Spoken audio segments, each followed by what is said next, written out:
Good afternoon. Happy Saturday, Miami Dolphins fans. Welcome back to another edition of Dolphins on 5. I'm David Eversole, joined by Alfredo Arteaga, 3 yards per carry. Before we jump in, I want to mention, of course, one of our fantastic sponsors here at the 5 Reasons Sports Network, Prize Picks Daily Fantasy. Make sure to sign up and deposit with that promo code FIVE. You'll get a 100% deposit match. We're going to be starting on Monday some content to get you ready for the NFL futures plays on Prize Picks. So stay tuned for Prize Picks on 5 to be back as well. So wanted to get Alfredo on here to recap the last couple of days of Dolphins camp.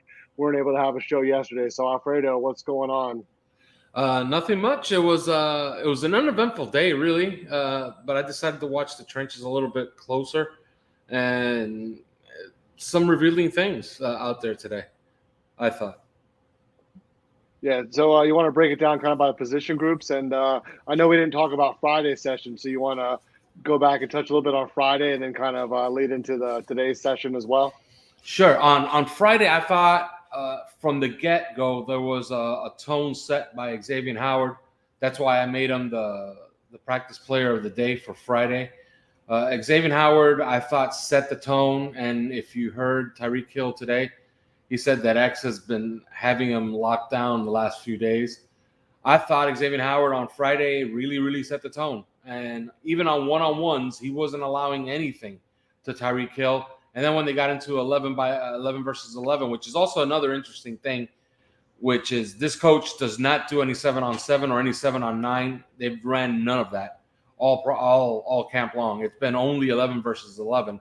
On Friday, Xavier Howard shut down Jalen Waddle and Tyreek Hill all practice, and that's why I gave him – he was essentially perfect, and I gave him the practice player of the day. Today, it was a little bit different. Jalen Waddle got loose today for a big play on a little skinny post. He caught it, scored with it. Tyreek Hill had a couple of flashy plays, one on an end around, one on a short pass that he was able to break up the sideline for about 20 yards.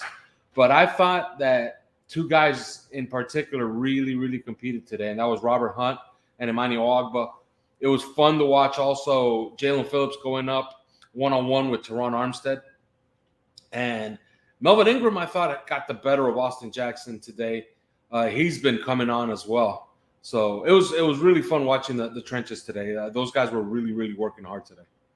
Yeah, it seems like in these practices, it's like there's no real day-to-day, like one group is getting dominated. It seems like if one group has a little bit of a down performance, they're responding the very next practice and elevating their level of play. So I think with the talent on both sides, you're seeing it day in and day out that these guys are really getting after it and want to practice well, which hopefully will lead to good performance on the field. So you touched on the 11 on 11. Can you give a little more context to that, to some of the fans who may not be familiar with some of the practice structures, how that would differentiate from a typical even 7-on-7 type format in these early practices?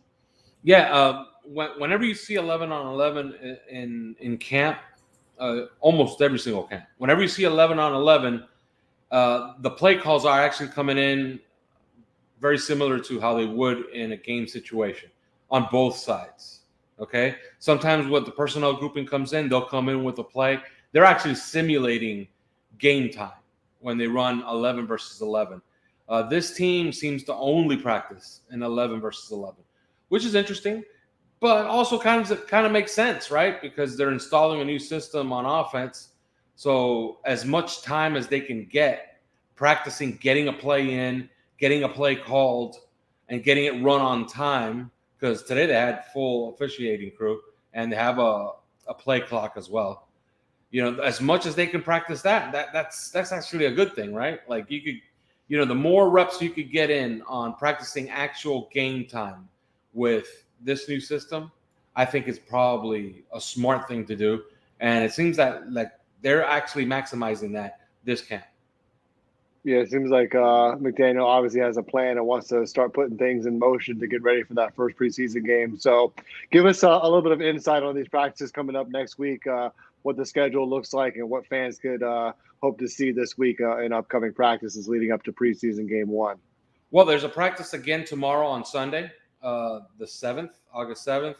But then they're traveling to Tampa, and they'll have a practice on Wednesday, the 10th, and Thursday, the 11th, with the Tampa Bay Buccaneers at One Bucks Place. That's in Tampa.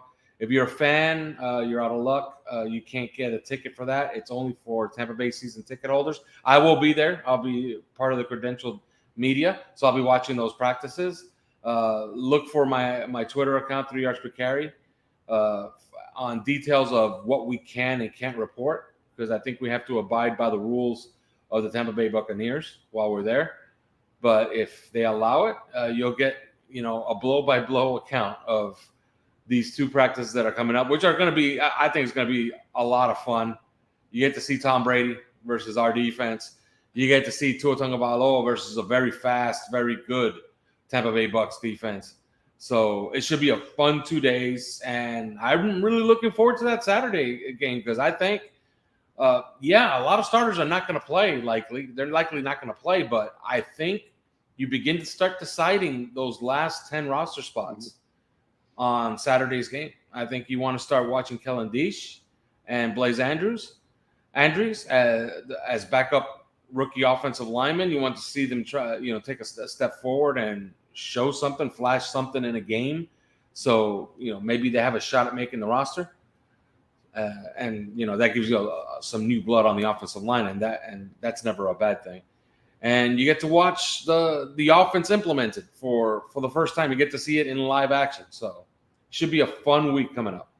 Yeah, these are usually pretty good practices that they have, these joint practices with Tampa. I know they like to put a little extra emphasis on these early practices against their cross-state rivals. So I'm curious to see, obviously, with game 1, just the execution, the flow of the game, the play calling, making sure that guys are set up right, little things like that. I think it'll be an early indicator on where they are progressing so far. So you want to give us your POD for today before we wrap up? Yeah, I really liked how those 2 guys competed, meaning Robert Hunt and Emmanuel Ogbah. I thought that they went at it all day today. I thought the intensity was high. Those guys really, really put out today. I thought it was a great effort by both sides, but there can only be one. So I decided to give it to Emmanuel Ogbah. He made just one more play than Robert Hunt did. I thought Robert Hunt was really, really good pulling today and really, really good in pass protection. But Emmanuel Ogbah was a force as well. And I love the way he competed today. So Emmanuel Ogbah was my day 9 3YPC practice player of the day. All right, we'd like to see it. So definitely curious to see the Dolphins put in that orange jersey tomorrow. And we'll be back for another recap of Sunday's practice as well. Thanks, everybody, for watching. See you then.